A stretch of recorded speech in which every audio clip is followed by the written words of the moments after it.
Hey, what up, everybody? This is Stevie Breach coming to you here today. I just got done driving over to the gym. I've been listening to Bauer and Pollock, one of my favorite wrestling podcasts that there is out there, bringing John Pollock and Court Bauer together. You can get it from subscribing to two different wrestling feeds out there. You can subscribe to The Law or to MLW on iTunes, and it'll automatically download for you every Wednesday.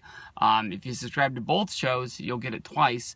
But it really is, to me, the most non-nonsense wrestling podcast there is out there. Where they just, they draw out the hot topics of the week and they talk them out, and they don't really get off topic that much or, waste time talking about things that don't really matter. It's just getting down and dirty and just knocking out the wrestling talk. And I think it's one of my favorite wrestling shows there is out there, and I highly recommend that you check it out.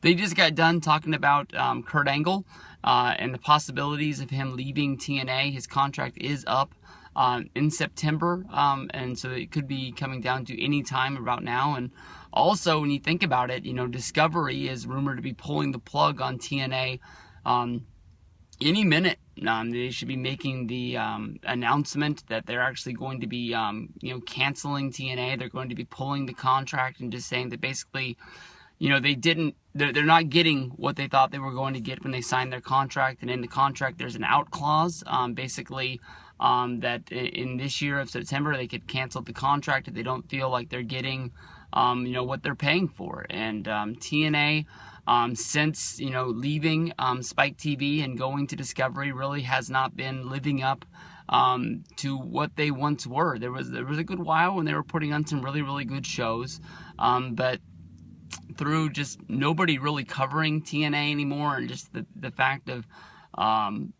not knowing what is going on, people are just not paying attention. And I'm one of those people that are guilty. Last night I sat down and I was going to watch an episode of TNA, and I turned it on, and within 5 minutes I was so lost that I ended up turning it off, just to the fact that I didn't really know what angles were going on. I loved it when Brian and Vinny used to do reviews of Impact, even though they used to blow their stack at how bad they thought the show was and how stupid some things were.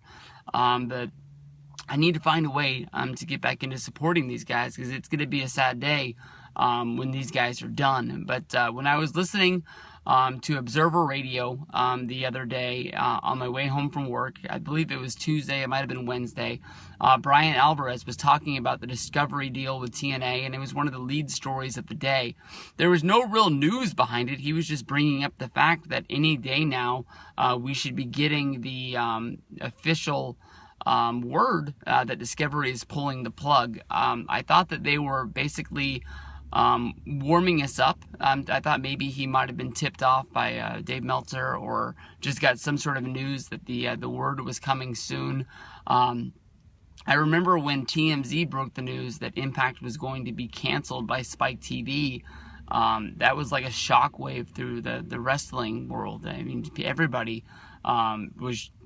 knew it was coming, but at the same time, when they saw the words on paper, they just really couldn't believe it. But Bauer and Pollock were saying that, even though Angle has expressed that he wants to wrestle again and he wants to wrestle for TNA, I don't know if it's because he believes that he owes Dixie Carter or TNA something, but when it comes to Kurt Angle, I mean, look around that locker room.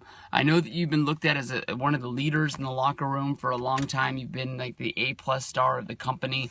But when you look around the locker room and you notice that AJ Styles and Samoa Joe, Chris Daniels, Kaz, they're all gone. Those were like the lifeblood of that locker room. The guys that were putting on those great matches with you. And, they're either wrestling for New Japan, they're wrestling for NXT, they're wrestling for Ring of Honor. None of those, talents are still with the company. I don't believe you owe Dixie Carter anything for keeping you there. I know that you were in a down part of your life when WWE released you. TNA, you can say that they took a chance, but I think that it was like a guarantee that you were going to knock it out of the park. And the sort of steam that TNA had going with having Samoa Joe already being on fire and Kurt Angle coming in, and just everybody turning their head. I thought that there was a slight chance that TNA was going to overtake WWE, but just one thing leads to another, and I think they mishandled the Angle versus Joe situation, having the match, month after month. Maybe you did the match one time, and maybe it would have been better if you did like a no contest. Maybe you have guys sort of have a run-in and sort of break the match up, and sort of you push the match back instead of just doing the rematch right away. But you had Angle beat Joe, and then I think you had Joe beat Angle, and then you had to go to the rubber match, and it just seemed like you did everything way too fast, and instead of making people wait for it. It was, Kurt Angle debuted, and he immediately started going after Joe to see, who was the best in the house. But you should have kept that mystery going for a little while. But lots of talk about maybe Kurt Angle signing with WWE, where he would actually, go to NXT, where he would be sort of to keep him on contract, he would have a job at the Performance Center, training the guys. But if you think about everything that Kurt Angle's done, not only is he one of the best wrestlers of all time, but the guy finds a way to deliver a great promo. And for a guy that, basically came into the wrestling business almost to the point of knowing nothing about it, he honestly, with all of the tools that are needed to make a great wrestler, he's one of the greatest of all time. And I think WWE made a huge mistake letting him go. There's rumors, there's no actual proof behind it that, they had to, because he had failed the third strike drug test, which some people say wasn't released, trying to keep him to save face, where they would be able to bring him back, but instead he went to TNA. WWE was just trying to let some time breathe.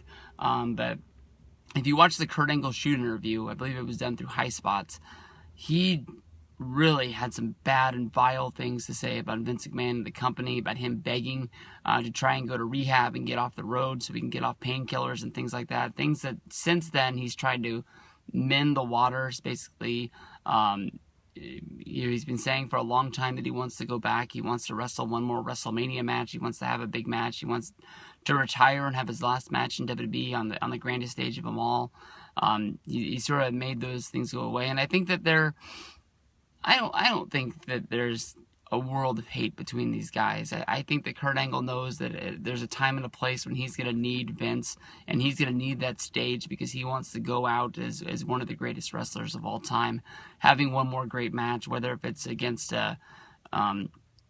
Daniel Bryan, or they'll put him in the ring with somebody, maybe even put him in the ring against Triple H if you can come up with some sort of an angle to do that. But if you could have him as a guy at the NXT Performance Center, where he's training guys and getting them ready to be the superstars of tomorrow, he could help them with their promos, he can help them with their wrestling, lots of things that he could do. But then you could also have him as a guy that maybe could step up to the plate and wrestle a match for a WrestleMania, or maybe be a guy who's an on-air talent for NXT.